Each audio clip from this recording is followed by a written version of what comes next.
ఈ దీపావళికి movie winner 'K ramp' అంటున్నారు. మిక్స్డ్ టాక్ కూడా వినిపిస్తుంది పబ్లిక్‌లో. నిజమెంత? రివ్యూ చూసేద్దాం వచ్చేయండి.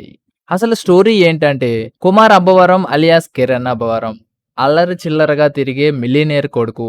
తనకి డిసిప్లిన్‌గా ఉండాలని తండ్రి కోరుకుంటూ ఉంటాడు. దానికోసం కేరళలోని కాలేజీలోకి పంపిస్తాడు. అక్కడ హీరోయిన్‌తో లవ్‌లో పడతాడు. Mercy alias Yukti mental disorder ఉంటుంది. హీరో ఎలా ఎదుర్కొన్నాడు అనేది మిగతా స్టోరీ. ప్లస్ ఏంటంటే Kiran Abbavaram energy and music బాగున్నాయి. Sai Kumar and Naresh delivered acting decently. Yukti కూడా తన పరి మేరకు నటించింది. కామెడీ జనరేట్ చేశారు, మరీ అంత హైగా లేదనే చెప్పాలి. ఎండింగ్ లో ఫాదర్ సెంటిమెంట్ యాడ్ చేసి క్లైమాక్స్ ఎండ్ చేశారు. చైతన్య భరద్వాజ్ మ్యూజిక్ బాగుంది, సినిమాటోగ్రఫీ కూడా బాగుంది. మైనస్ ఏంటంటే ఫస్ట్ హాఫ్ రొటీన్ గా పోతుంది, second half better than first half. కొన్ని ఫ్లాస్ ఉన్నాయి, అవి తీస్తే other parts are decent. Kerala backdrop ఉన్నా అంతగా యూజ్ చేసుకోలేదు అనిపించింది. ఈ దీవాళికి రిలీజ్ అయిన మిగతా మూవీస్ కన్నా కొంచెం బెటర్ అనే చెప్పాలి.